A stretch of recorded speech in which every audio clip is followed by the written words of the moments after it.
नमस्कार। आगामी लोकसभा चुनाव पर आधारित हमारा विशेष कार्यक्रम आम चुनाव 2024 राजनीति, इसमें आप सभी का बहुत बहुत स्वागत है। मैं हूं निखिल सिंह। और राजनीति यानी राज्यों की चुनावी रणनीति, यानी कि अलग अलग राज्यों में क्या क्या है इस बार के आम चुनाव के समीकरण, इस विशेष कार्यक्रम में हम बात करते हैं हर रोज किसी एक राज्य में चुनावी हलचल और वहां की रणनीतिक स्थिति की। तो आज के अंक में बारी है केरल की।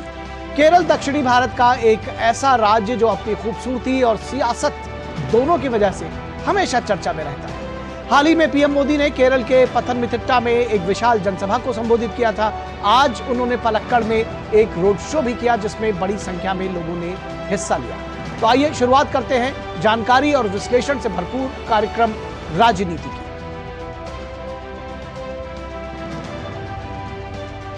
और केरल भारत का दक्षिणी राज्य जिसके अपने मुद्दे हैं, अपनी भाषा है और अपनी कुछ सियासी समीकरण भी है। यहां कुछ हटकर है। केरल में लोकसभा की कुल 20 सीटें हैं। देश की सियासत में केरल की ये 20 सीटें किसी का भी खेल बना या फिर बिगाड़ सकती हैं। बड़ी बात यह है कि बीजेपी इस समय 400 पार का लक्ष्य लेकर चल रही है। उसे भी दक्षिण के इस राज्य में कुछ कमाल दिखाने की जरूरत है। अगर तमाम सर्वे की बात करें तो केरल में भाजपा इस बार बेहतर प्रदर्शन करती हुई नजर आ रही है। बीजेपी केरल में अब तक कोई भी लोकसभा सीट जीत नहीं पाई है। हालांकि इस बार बीजेपी की कोशिश जनसेना की मदद से कुछ सीटों पर जीत हासिल करने की होगी। बीजेपी ने पिछले कुछ समय में यहां बड़े चेहरों को अपने साथ जोड़ा है। इससे पार्टी का वोट शेयर भी बढ़ा है, लेकिन सीट जीतने में अभी तक उसको सफलता नहीं मिली है।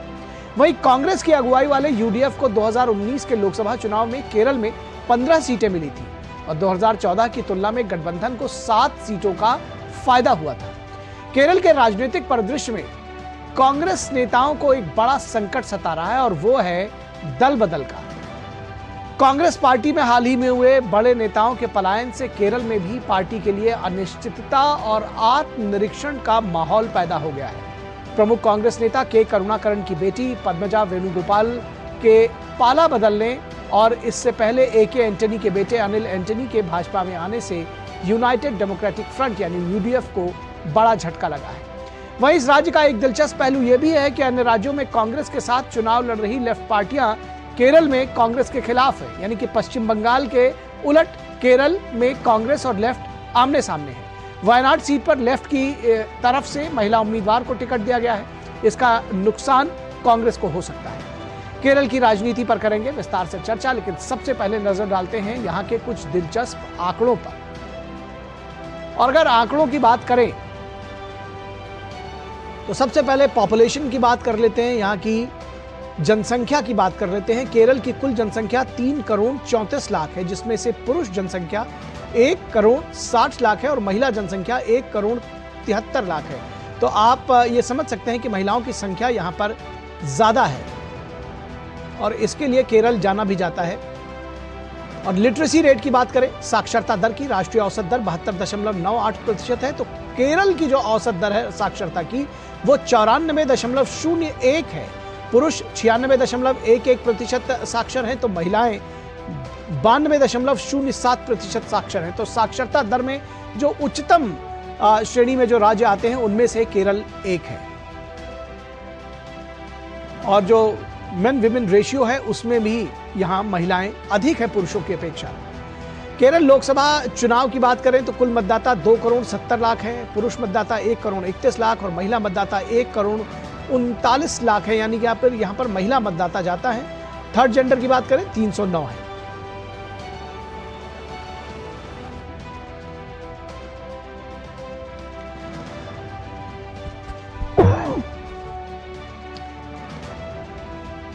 बात करें तो बीजेपी है, कांग्रेस है, आईयूएमएल है, सीपीआईएम, आरएसपी और केसीएम।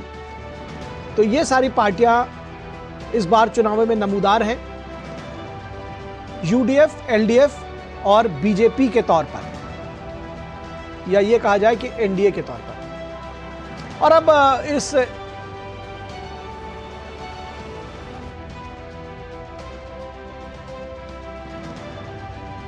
तो केरल की सियासत पर चर्चा दिलचस्प होगी। हमारे साथ दो खास मेहमान जुड़े हुए हैं। शेखर अय्यर सीनियर जर्नलिस्ट हैं। शेखर जी, बहुत स्वागत है आपका। और पी पुलाराव सीनियर जर्नलिस्ट है। पी पुलाराव साहब, बहुत स्वागत है आपका। सबसे पहले पुलाराव जी, आपके पास आएंगे और समझने की कोशिश करेंगे कि जब हम केरल की बात करते हैं तो किस तरह से अलग है यहाँ की राजनीति। कहते हैं कि यहाँ के अपने जो सियासत का अंदाज है वो अलग है, और यहाँ पर यूडीएफ एलडीएफ आमने सामने रही, कांग्रेस भी वहाँ पर मौजूद रही, सारी चीज़ें रही, बीजेपी की कभी यहाँ दाल नहीं गली। लेकिन इस बार कुछ अलग दिखाई दे रहा है वहाँ के सियासी फिजाओं में। क्या कहेंगे आप? ऐसा है, पहले से बीजेपी एक नया एंट्रेंट है। 15 साल हुआ सीरियसली केरला में कंटेस्ट करने के लिए। दोनों फ्रंट है, लेफ्ट फ्रंट यूडीएफ 50 साल से चल रहे हैं। तो नया वोटर्स पकड़ेगा, बीजेपी आगे आ जाएगा।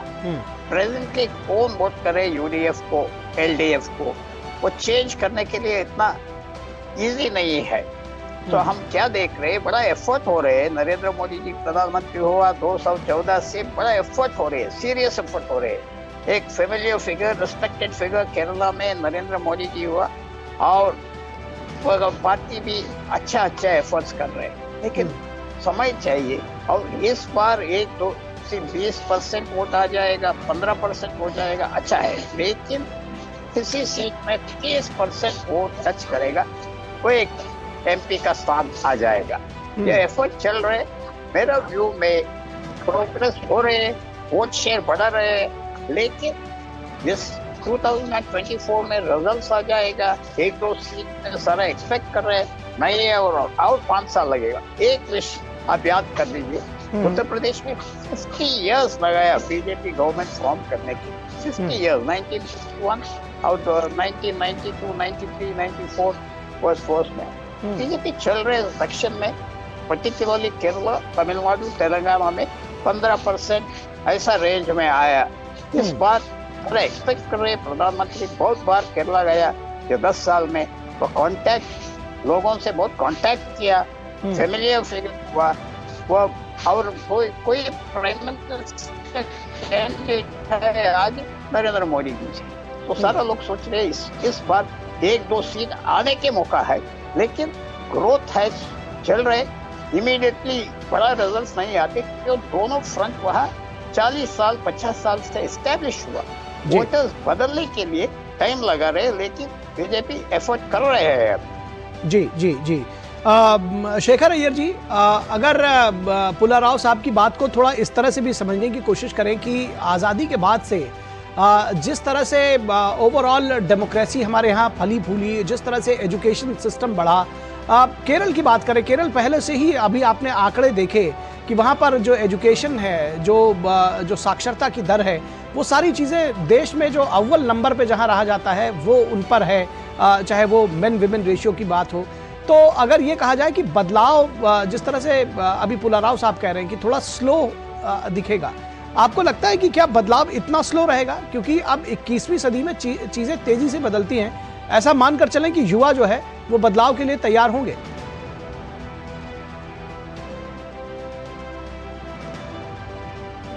क्या देख रहे हैं, वामपंथी नहीं रहा।